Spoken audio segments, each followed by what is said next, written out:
Thanks for tuning in to this episode of History's Greatest Battles. As always, if you know somebody that would enjoy this genre of history, please share the podcast with them.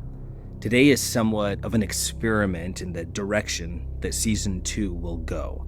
I've got a few options. We have 50 or so fascinating sieges throughout history that I want to cover at some point in time. I've got a dozen or so deep dives into incredible military leaders, and I've got a sizable amount of stories about individual heroes in battle. While Season 1 is not yet done, I wanted to get a sneak peek of a possible Season 2 out to the audience and get feedback in return on your thoughts on it. After listening, you can either click the link at the bottom of the show notes, which will send me a text message with your thoughts. You can go to our website and leave a voice note, the button of which shows up on the right side of your screen. That's historiesgreatestbattles.com, and history, possessive, HISTORYS. Or you can use the Contact Us form on the website to send an email. If you're listening on Spotify, of course, you can leave a comment as well. So as we embark on this experimental episode into the life of an incredible battlefield leader, please keep some mental notes on whether this is what you enjoy and look forward to in Season 2 of History's Greatest Battles. Let's now experience the life and battlefield times of Jan Zizhka. Welcome to History's Greatest Battles, experimental episode of Season 2, Episode 1, The Life and Times of Jan Zizhka, birth, guessed at around 1360, common era to his death in 1424. Jan Zizhka was a relentless warrior who defied every convention of his time. Born in a Bohemian village, he rose from the ranks of minor nobility to become the most feared general in Central Europe. Fighting without sight in one eye, and later completely blind, Zhizhka led his peasant army against the might of the Holy Roman Empire and the Catholic Church, commanding with a precision and brutality that shattered the knight's traditional dominance. His brilliance lay in his unbreakable discipline, iron-willed strategy, and mastery of the wagenburg, his mobile fortress of fortified wagons and firepower that turned common men into deadly soldiers. Even his enemies feared him as a military genius who never lost a battle. Zhizhka's life was a testament to raw resilience and tactical supremacy, his legacy a reminder that true strength lies in the unyielding will to fight for what one believes is right, no matter the odds. Of Jan, historian Frederick Hayman wrote, "In most of his contemporaries he was, it seems, not so much an individual character as a great and frightful natural phenomenon, a terrific power, sent by God to save the law of God and to punish the sinners, or, to his enemies, a great scourge of humanity, but even so, sent by God. That it was God indeed who made him do what he did, was the firm conviction of Zhizhka himself." The early years of Jan Zizhka are a mystery veiled in shadow. Not even the embellishments of legend have filled the blanks. He was born in the Bohemian town of Trochnau, likely to a family of modest nobility. His blood carried the status of his rank, but he wasn't born into privilege. In the social order, he held a place, yet whether his family had wealth or merely the barest essentials, history leaves us guessing. One fact does stand out amidst the shadows. Young Jan lost the sight in one eye. How exactly it happened, nobody knows. Perhaps an accident, perhaps a brutal fight in his youth. The truth was obscured, but the man became unmistakable. Some say Zhizhka was a nickname, meaning simply one-eyed. His true name was John Trochnowski, but in time that name would fade as the legend of Zhizhka grew. In 1306, the royal bloodline of Bohemia came to an end, and with it came a question: who would wear the crown? The answer arrived from across the border. Bohemia's throne went to the Germanic house of Luxembourg. Decades later, in 1347, a spark of Czech nationalism was ignited by King Charles IV. He founded the University of Prague, a sanctuary of scholarship that stood apart from church rule, making it a rare arena for free thought. When Charles died in 1378, his son Václav IV took the reins, crowned not only as King of Bohemia, but also as King of the Romans, a rule stretching from Prague to the German lands abroad. By 1380, a young man named Zhizhka, possibly the very Jan Zhizhka himself, entered King Václav's service as a hunter. Vaclav had a passion for the hunt that far surpassed his appetite for rulership, and he wasn't a king given to ceremony, so it's likely that he took a young liking to young Zhizhka. Zhizhka's quick rise through the ranks hints at this bond, a bond rooted in both court intrigue and the violent currents of Vaclav's reign. The trouble simmering under Vaclav's throne stemmed largely from the rivalries within his own family, the House of Luxembourg. His younger brother, Sigismund, held the crown of Hungary, and he was a man as ambitious as he was cunning. Vaclav's troubles weren't just familial. His authority faced relentless defiance from the Bohemian nobles, proud iron-willed men who despised any restraint on their power. By 1395, they rallied under Henry of Rosenborg, forming the League of Lords. They allied with Sigismund and his cousin, Margrave Jost of Brandenburg, bringing yet another force into the fray. Yet Vaclav was not alone. At his side stood the youngest Luxembourg brother, Duke John of Gorlitz, as well as Prokop, Margrave of Moravia, and Jost's own brother. Together, they mounted a resistance. The year 1399 saw the powder keg ignite. Nobles from both factions rallied their bands of retainers, setting Bohemia ablaze with pillage, raids, and guerrilla warfare. Sigismund's ambitions soon struck at his brother's throne itself. He persuaded the Bohemian nobles to oust Vaclav as king of the Germans, installing Rupert III in his place, a title that Sigismund would secure for himself in 1411. As the new century dawned, the bloodshed only intensified, sweeping across the lands of Bohemia and into neighboring Moravia. As Zhizhka's biographer, Friedrich Haymann, describes, this struggle raged on three levels: personal and political tensions between the rival Luxembourg kings and margraves, bitter feuds among the barons who chose one side or the other, and finally, the relentless guerrilla warfare waged by mercenaries in their employ. Zhizhka's name echoes through the Rosenborg records as a persistent enemy, a sign that he was active in these irregular bands fighting for Vaclav. His unit fell under the command of Mate Vuce, a loyalist under the patronage of the Lichtenberg family, yet another noble house drawn into the fray. At this point, Zhizhka held no rank of command. He was little more than a junior officer, yet his effectiveness did not go unnoticed. The flames of conflict dimmed around 1406 after Vaclav's ally Prokop died. Vaclav moved toward peace, striking an accord with both Henry of Rosenborg and Margrave Jost, while Sigismund's attention was pulled toward unrest in Hungary. Still, the chaos didn't disappear. Bands of marauders found new purpose, backing or opposing the embattled King of Austria, who was himself embroiled in a feud with his brother. This kept the countryside ablaze with sporadic pillaging for years to come. Amid this unrest, Zhizhka caught the eye of John Sokol, Bohemia's most formidable military mind, who had pledged himself to Vaclav's cause. Sokol saw in Zhizhka what others had missed, a man who was born to lead.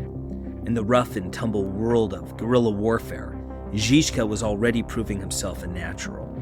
By 1409, Zhizhka had joined forces with Sokol, who had been recruited by the Polish king to confront the formidable Teutonic Knights. The Poles had forged an alliance with Lithuania, a land long in the crosshairs of the Teutonic Knights, who saw it as a pagan stronghold ripe for conquest. This situation shifted dramatically in 1386 when Lithuania's prince Jagiello took the Polish throne and converted his lands to Christianity. By then, the Teutonic Knights had seized control of Prussia, and without pagans left to conquer, they expanded their domain purely out of ambition. Their power was rooted in the region's most fearsome, heavy cavalry, and they faced no unified force capable of stopping their advance. But with Poland and Lithuania now united, a newly organized military stood ready to challenge the Knights' supremacy on the battlefield. The Polish cavalry, composed of audacious nobles on powerful steeds, was prepared to match the Knights' mettle. The Lithuanians brought an entirely different strength: swift, agile, light cavalry, molded by generations of clashes with Mongol warriors. Yet the Polish-Lithuanian infantry was poorly equipped and inadequately trained, unable to match the Teutonic Knights on the field save in sheer courage. Desperate to bolster their ranks, the Polish-Lithuanian leadership turned to Bohemia for reinforcements, recognizing Bohemian fighters as some of the fiercest in Central and Eastern Europe. In July of 1410, during the climactic Battle of Tannenberg, Sokol stood alongside the Polish king Vladislav, ready to face the knights down. Whether Zhizhka fought at Tannenberg remains uncertain, but what is clear is that he gained valuable experience, either in the brutal realities of battling heavy cavalry or in observing the inner workings of command at the highest levels. Zhizhka remained with Sokol as the Polish army pressed deeper into Teutonic territory, aiding in the capture and defense of Radzin fortress, where he stayed until peace was brokered in 1411. But Sokol did not live to see the end of the campaign. He fell during the siege, leaving Zhizhka bereft of his patron and his mentor. By 1411, Zhizhka found himself in Prague, now employed within the ranks of Vaclav's personal guard.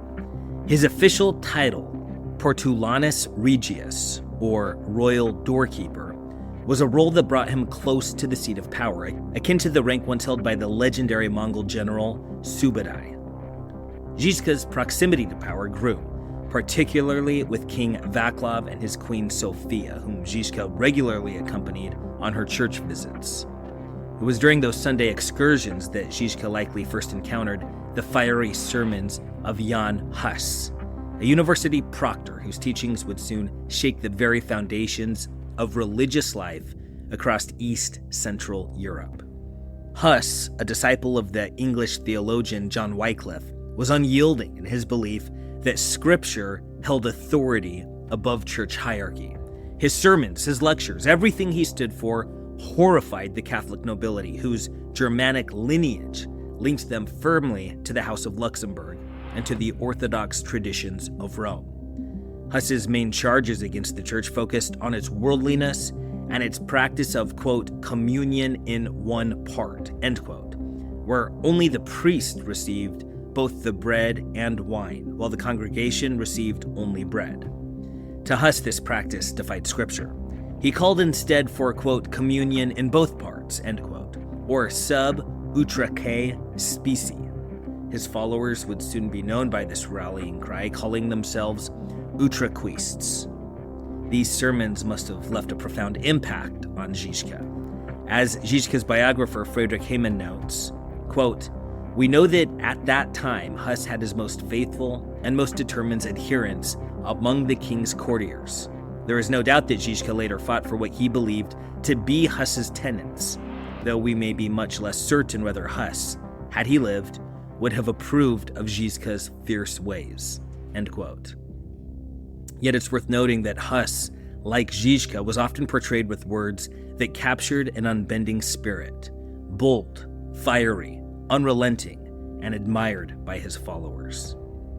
As Huss's influence grew, so did the pressure from the German nobles who called on the church to silence him. In 1408, Czech church authorities formally condemned Wycliffe's writings. Huss, defiant as ever, refused to recognize their decree.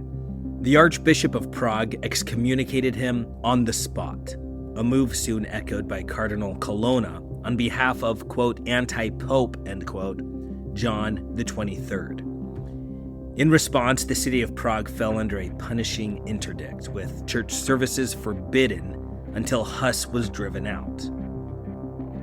Undeterred, Huss appealed to a general council in 1411, only to receive yet another excommunication for his efforts. By 1412, Vaclav persuaded him to leave Prague and retreat to a country castle, a move that backfired as it merely gave Huss the chance to carry his message directly to the peasants. In 1414, Huss was summoned to answer for heresy before the Council of Constance. Hungary's King Sigismund, host of the council, extended Huss safe passage there and back. But once the council condemned Huss and his teachings, Sigismund broke his word. Huss was burned at the stake in 1415, his promise of safety reduced to ashes alongside with him. In his account of the Moravian Church, J.E. Hutton offers a vivid description of Huss's execution, quote, "At last the cruel fire died down, and the soldiers wrenched his remains from the post, hacked his skull in pieces, and ground his bones to powder. As they prodded about among the glowing embers to see how much of Huss was left, they found to their surprise that his heart was still unburned. One fixed it on the point of a spear, thrust it back into the fire, and watched it frizzle away. And finally, by the marshal's orders, they gathered all the ashes together and tossed them into the Rhine," end quote. This execution marked a turning point for Bohemia. There's always a risk in martyring a beloved religious leader if their followers don't fade away, that they harden and fortify their ranks. And that's exactly what the Hussites did. Bohemians held Sigismund personally responsible for violating Huss's safe passage, and their resentment extended to all Germans within the kingdom's borders. A coalition of 452 nobles signed a formal protest against Huss's execution, and the mood of the people shifted decisively against the Catholic Church. In towns where the Hussite influence was strong, Catholic priests were driven out, and monasteries faced violent attacks. Out in the countryside, noblemen sympathetic to the Hussites appointed priests aligned with Huss's teachings to parish offices. In response, the Council of Constance took a sweeping measure in 1417, declaring a mass excommunication on all Hussites. Vaclav attempted to enforce the decree, offering cash rewards to anyone who would identify Hussites and ordering their churches seized and destroyed. Prisons filled to the brim, while hundreds met grim fates, burned at the stake, drowned, or worked to death as slaves in the Kutna-Hora silver mines. But rather than weaken them, the persecution only strengthened the Hussites' resolve. In Prague, the authorities had some success quelling the movement, yet across the countryside, peasants organized, fortifying towns and staking their claim to the hilltops.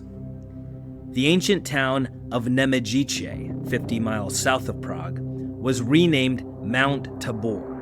It became the heart and soul of the Hussite movement and the headquarters of Jan Zizhka.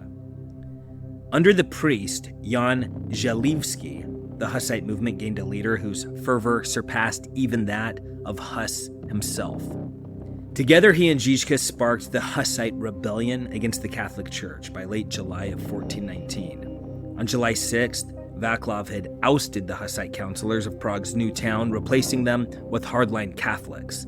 This move foreshadowed a sweeping reinstatement of Catholic priests across the city and the ousting of Hussite clergy.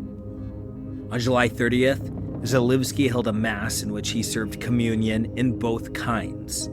Afterward, he led a march through the streets, stopping at the new town hall, where they encountered a group of Catholic councilors appointed by the king. The crowd demanded the release of imprisoned Utraquists. When the councilors refused, chaos erupted. The mob stormed the hall, hurling 13 councilors from the windows. Those who survived the fall were swiftly cut down in the street. A defenestration that would be echoed 2 centuries later, sparking the beginning of the 30 Years' War. The strain of these events proved too much for Vaclav, whose resolve had already begun to waver. 2 weeks later, he was dead of a stroke. Whether Zhizhka led that defenestration remains a matter of speculation. But what is certain is that shortly afterward, he was elected captain of the Hussite troops in Prague. By late October, he had taken Vyšehrad Castle, commanding the southern approach to the city. Bohemia was a cauldron of unrest, with no single Hussite faction holding sway and demands coming from every corner. Among the Hussites, divisions ran deep. On one end stood conservative factions seeking only modest reform, chiefly communion in both bread and wine. On the other were the Taborites, based at Mount Tabor, whose vision was apocalyptic. They believed only a holy war could cleanse the church and hasten Christ's return. Catholic factions were equally fractured, with conservatives and reformers clashing in the approach. Queen Sophia, appointed regent by Sigismund, tried to keep both the peace and her tenuous hold on power, even as her sympathies leaned toward the Hussites. Fortifying Kradchany Castle to guard Prague's western side, she stood ready, hoping for support from beyond Bohemia's borders. By the late 1300s and early 1400s, the reign of the heavily armored knight was fading. In France, the English longbow was restoring infantry to dominance, while in Switzerland, pike-wielding soldiers resurrected the phalanx, transforming it into a powerful battlefield formation, all of which we've spoken about in Season 1. Yet these innovations had yet to spread eastward by the Hussite Wars, and German nobles remained at the head of the invading armies. They were not the sole force, however. The knights were often outnumbered by foot soldiers, particularly by crossbowmen. The precise role of knights in this era remains hotly debated by historians. Some argue that even as infantry swelled in ranks with men from the lower classes, it was still the noble cavalry that dominated battles with sheer force. The impact of a charging cavalry line, once an unstoppable force, was diminishing though. Yet when combined with other military arms, it could still decide the course of battle.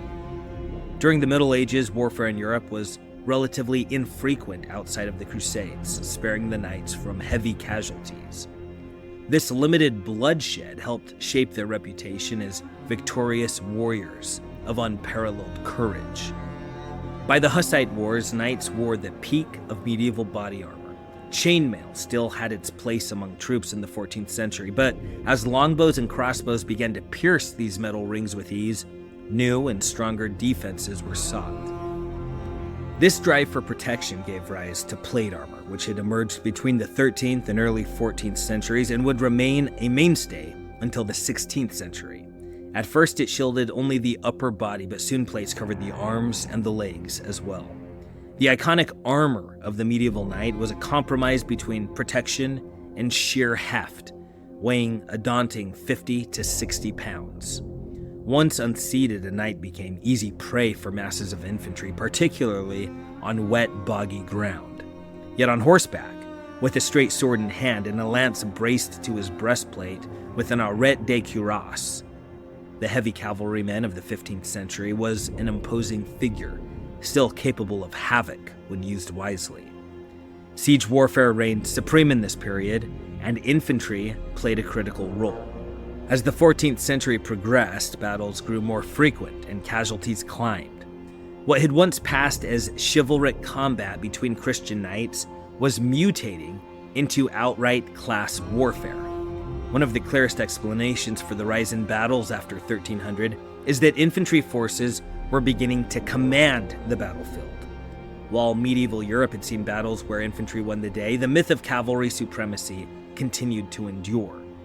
Perhaps it was the practice of ransoming captured nobles while peasants were simply discarded that stoked a thirst for retribution among common soldiers, a long overdue reckoning with their betters. The peasants following Huss were imbued with a growing sense of freedom and dignity, a shift that likely fueled their scorn for the lives and privileges of the upper classes. Infantry training often had its roots in guild-like structures within towns and cities. As military historian Dennis Showalter explains, quote, "If each task had its specific skill, taught and supported by specific guilds and craft brotherhoods, was it not correspondingly reasonable to divide up the labor of military service and to provide specialists in this craft as in all the others?" End quote. Starting with a small corps of experienced captains and armorers, the standing forces of Europe's cities and city-states expanded significantly during the 14th century. Levied infantry were expected to bring their own weapons and often received training at fairs or from local commanders. Standards of training fluctuated, as they do in any militia, and there was no coordination with the cavalry. In Germanic territories, the basic military unit was the gleve, comprising up to 10 men, with at least one mounted soldier among them. Yet the competition of a gleve wasn't uniform. In Swabia, it meant 4 horses. In Nuremberg, 2 horses and a spearman. In Strasbourg, 5 horses. And in Regensburg, a mix of 1 spearman, 1 archer, and 3 horses. Additionally, the ranks often swelled with attendants, servants, some fighters, some not, and archers to round out the force. Every city was obligated to supply a specified number of glevin whenever the call for arms went out. A unit of 10 glevin fell under the command of a hauptmann, or captain, 100 under an oberhauptmann. Infantry fought with whatever was available. Townsfolk wielded clubs and spears, while peasants brought the tools of their trade, scythes, axes, and pitchforks. Bows and crossbows were their only true military technology. The crossbow, simple and quick to master, had nonetheless produced skilled specialists, like the famed Genoese crossbowmen, often hired as mercenaries across Europe. By the early 1400s, the crossbow had become a powerful and precise steel weapon. Its enhanced power launched bolts at deadly speed, but the mechanism demanded time to reload, reducing its firing rate. The crossbow's ability to puncture a knight's armor led to an endless arms race in the medieval era. A crossbowman had precious little time to launch a bolt and reload as a charging cavalry unit bore down on him. Only sizable contingents of crossbowmen sheltered behind protective barriers stood any chance of repelling a full cavalry charge. Crossbowmen aimed to disrupt cavalry's formation with quick, harassing fire, aware that in open ground, they were as good as doomed. These were the kinds of forces the Hussites faced: armored cavalry, smashing the enemy line, with infantry close behind to exploit any breach. So the key to withstanding such attacks lay in strong defensive positions, ideally from behind cover. For Zhizhka, defense was paramount, but he took it a step further by making it mobile.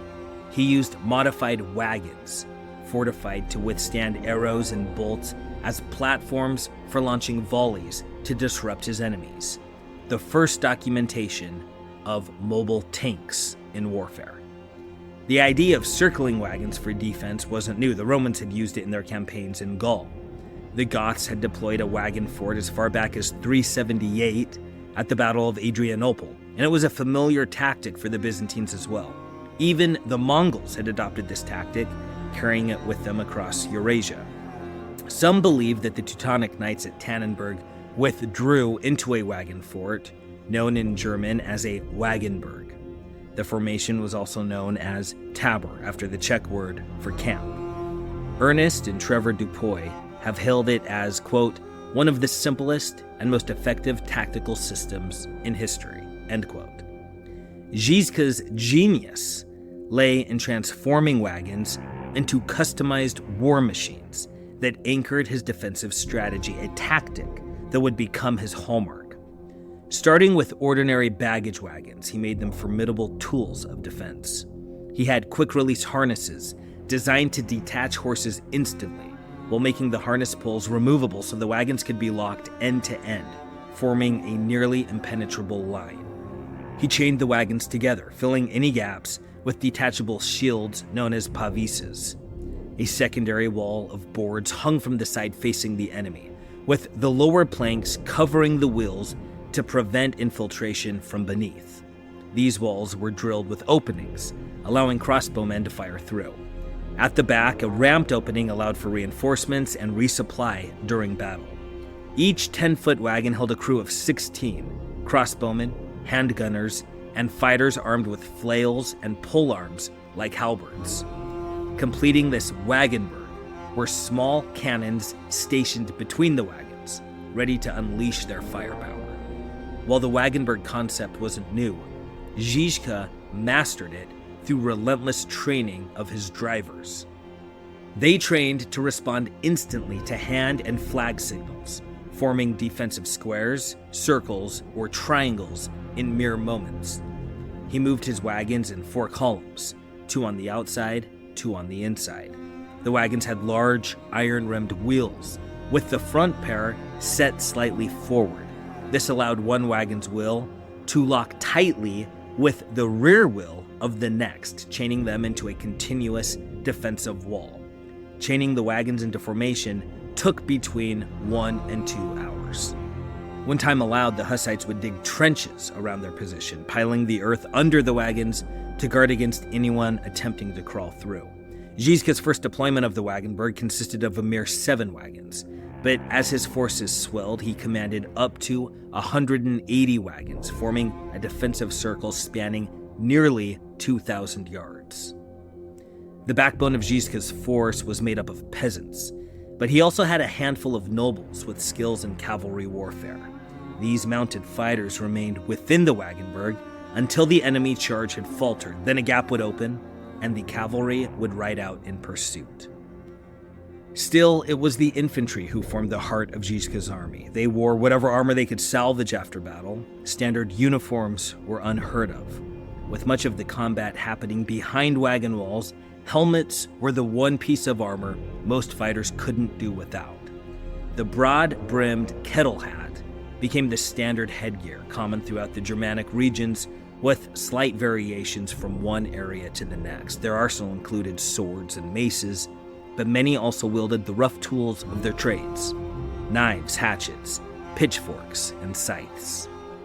Their signature weapon was the spiked threshing flail, a brutal tool that would come to symbolize the Hussite warrior. Breaking from tradition, peasant women played a role not just in constructing defenses, but also in taking up arms when needed. After one battle in 1420, Hungarian forces captured 156 Hussite women, armed and dressed as men. In a 1422 clash, Hussite women fought side by side with the men, wielding their weapons with the same fierce conviction. For them, this was a holy war. The last recorded mention of Hussite women in combat appears in 1428. One of the Hussites' greatest assets was their use of gunpowder. Though they hadn't invented or advanced the technology, they were among the first to use firearms in open battle rather than limiting them to sieges.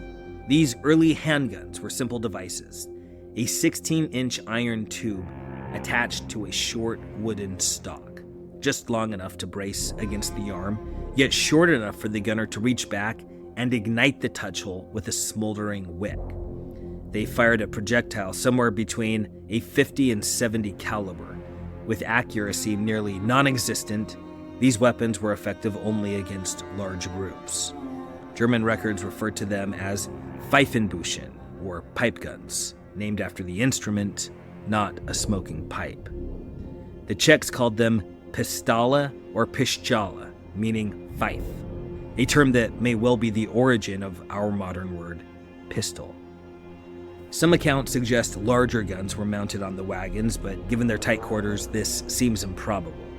Instead, larger tarasnice, small cannons, were mounted on stands between wagons, shielded behind pavises. Eventually, an even larger cannon, known as the Hufnis, the ancestor of the howitzer, was mounted on wheels for greater mobility. Handguns and tarasnice had been around since the 1380s. Zhizhka didn't invent anything new. Rather, his genius lay in how he used these weapons. His contribution was in turning these firearms into mobile assets, integrating them into a flexible tactical system. As historian Charles Oman observed, quote, "It was evident that these war wagons, when once placed in order, would be impregnable to cavalry charge. However vigorous the impetus of the mail-clad knight might be, it would not carry him through oaken planks and iron links," end quote. As King Sigismund of Hungary weighed his next move against the Hussites in Bohemia, violence erupted once more in Prague. In early November 1419, news broke that one of Sigismund's own princes had attacked and butchered a group of Hussite pilgrims. This massacre lit a fire under the Hussite ranks, pushing them to retaliate. Zhizka's forces charged across the Charles Bridge, seizing control of western Prague. In the fierce days of combat that followed, much of the area was ravaged until Queen Sophia managed to broker a truce. The Hussites in Prague secured the right to full communion, bread and wine, while agreeing to disperse the crowd of rural pilgrims and return Vyšehrad Fort in the city's south to royal forces. Disgusted by the Utrechists' willingness to relinquish such a strategic stronghold, Zhizhka withdrew from Prague, and with his Taborite followers. he set out for Pilsen, where he began fortifying defenses along the main western approach into Bohemia. This marked the first of many rifts between the moderate Hussites and the radicals, divisions that would only grow with time. Meanwhile, the Catholic loyalists saw the Prague clashes as a triumph over the Hussites, and especially over Zizka's hardline Taborites. In the city of Kutna Hora, a German stronghold and home to the silver mines that fueled Bohemia's wealth, the Hussites faced ruthless repression. Countless were condemned as heretics and hanged. In time, the number of Hussites sentenced to death grew so large that to save time, authorities began tossing prisoners into the old silver mines, bypassing the gallows altogether. This brutal repression stoked not only religious fervor, but also ethnic tensions, setting the stage for even deeper divisions. The Hussites had long demanded the right to worship in Czech rather than in Latin, and to read the scriptures translated into their own tongue. To the Bohemians, Catholic was now synonymous with German nobility. The Hussite Wars became a clash of class, nation, and creed all in one. During this time, more moderate nobles reached out to Sigismund with an offer. He could rule as King of Bohemia if he would agree to communion in both bread and wine, protect Hussites from persecution, and take a stand against corruption in the church. Sigismund, arrogantly confident in his military might, dismissed their offer outright, believing he could stamp out all resistance by force. But rallying the German princes to his cause proved more difficult than he'd anticipated. To strengthen his hand, Sigismund turned to the newly appointed Pope Martin V, persuading him to declare a crusade. Pope Martin obliged, and on March 17, 1420, his legate, Ferdinand, Bishop of Lucina, proclaimed the bull Omnium Plasmatoris Domini from the pulpit. The bull called for the utter annihilation of all, quote, Wycliffites, Hussites, other heretics, and those who favor, accept, or defend these heresies, end quote. As with all crusades, the promise of absolution was offered to those who fought for the church. With papal backing, Sigismund summoned warriors from across the breadth of the Holy Roman Empire, ordering his soldiers to execute any Hussite who dared to resist. In defiance, the Hussites declared their own holy war, promising spiritual rewards for those who stood against their persecutors. Jan Zalewski, a firebrand Hussite preacher, declared that those responsible for Huss's death were guilty of murder, driven not by faith, but by pure malice. As historian Thomas Fudge observes, quote, by extension and implication, the crusade itself was nothing but militarism based on malice, and was therefore murder on an unimaginable and unconscionable scale. The counter-crusading anthem of the heretics, Ktoś ju Boży bojowniczy, you who are the warriors of God, identified death at the hands of the wicked crusaders as martyrdom, end quote. As Catholic nobles across Bohemia started to impose Sigismund and the Pope's orders, Zhizhka's arrival in Pilsen couldn't have been better timed. Zhizhka, alongside the city's priest, Father Nicholas Koranda, began fortifying Pilsen's defenses. Simultaneously, Zhizhka resolved to launch a siege on the nearby town of Nekmet, just north of Pilsen. Royalist troops under Lord Bohuslav of Schwamberg moved to confront him, but Zhizhka's crossbowmen and handgunners held them back, firing from the safety of their 7 wagons. Caught off guard, Bohuslav was forced to withdraw, and Zhizhka led his troops back to Pilsen. This skirmish at Nekmer marked the debut of Zhizka's signature war wagons, a tactic that would define his campaigns. Zhizhka held firm at Pilsen until March of 1420. In the end, though, the city's moderate citizens, wary of the destruction that a siege might bring, persuaded Zhizhka to negotiate with Bohuslav. Bohuslav granted the Taborites safe passage. On March 23rd, a convoy of 400 men rolled out in 12 wagons, accompanied by supply carts and carriages carrying women and children. But Bohuslav's word meant little. secret messengers slipped out of Pilsen, alerting royalist forces across the region to intercept the vulnerable caravan and crush it. 2 royalist forces converged, meeting at Pisac, roughly 20 miles west of Tabor. Together they fielded 2,000 cavalry, the so-called Iron Lords of legend. 1,000 rode under Henry of Hradec, the Grand Master of the Knights of St. John based in Strakonice. The other half of the force followed Peter of Sternberg. Zhizka's column moved across mostly flat ground, but ponds dotted the landscape. Spotting the cavalry bearing down from the north, he maneuvered his wagons onto a dam between 2 drained ponds. Zhizhka chained his 12 wagons in a single line, leaving the royalists with no choice but to attack in a confined space.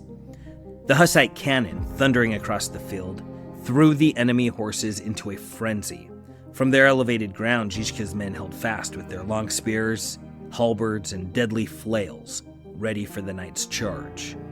Henry's Knights of St. John, unable to breach the line on horseback in the late afternoon assault, dismounted and advanced on foot, hoping for better luck. The fighting was brutal, with heavy losses on both sides and 3 of Zhizhka's wagons damaged. But the relentless fire from guns and crossbows, along with the peasants' makeshift weapons, held the attackers at bay. Sternberg's men attempted a flanking maneuver, pushing through the mud-filled pond on the Hussites' right, but the mud sucked in their horses, forcing the knights to wade forward on foot.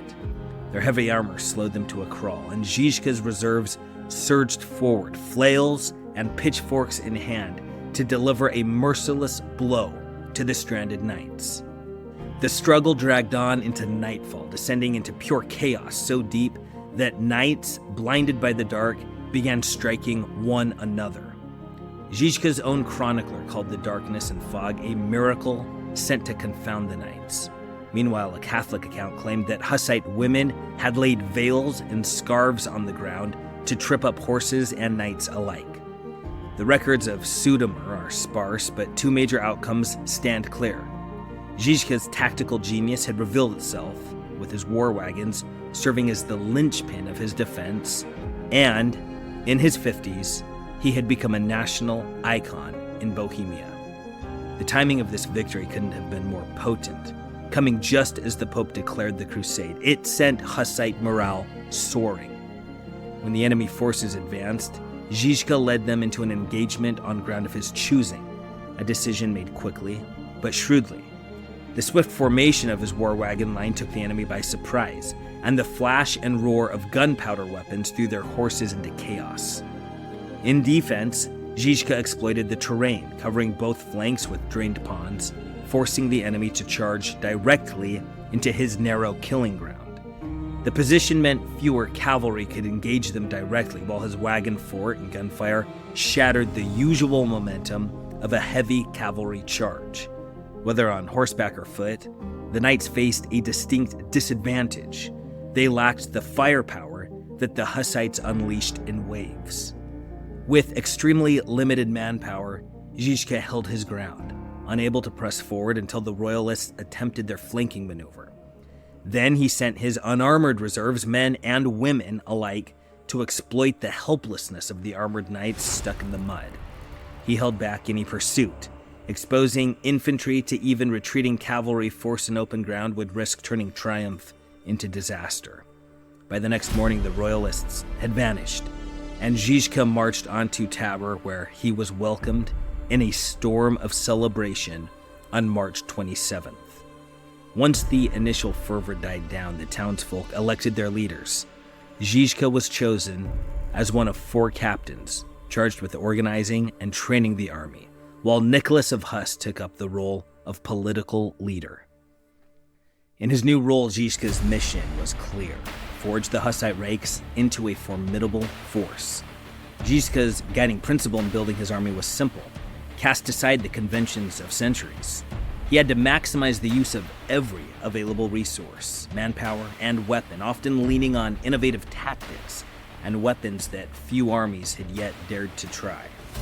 By now, Zhizhka had firmly chosen his war wagons as the backbone of his military strategy, relying mostly on peasants and a handful of city craftsmen, Zhizhka capitalized on their strengths.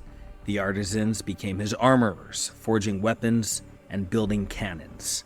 The peasants, seasoned wagon handlers by trade, were trained to move with speed and with precision. They could deploy a wagenburg in moments, unhitching horses, chaining wagons, and manning their positions in battle-ready formation. Beyond their skills, Zhizhka drew heavily on the religious zeal of his men, who saw their fight as both military and sacred. Zhizhka didn't just develop a new style of warfare suited to his troops, he trained them with a discipline unheard of in medieval Europe. The soldiers got a taste of real combat early on when Zhizhka led a dawn assault on the nearby town of Howitzers. Thus ends the first episode of this two-part series on the incredible battlefield command, Zhizhka. Please reach out and let us know your thoughts on these deeper dives into historical figures, their tactics, their history, and their battles.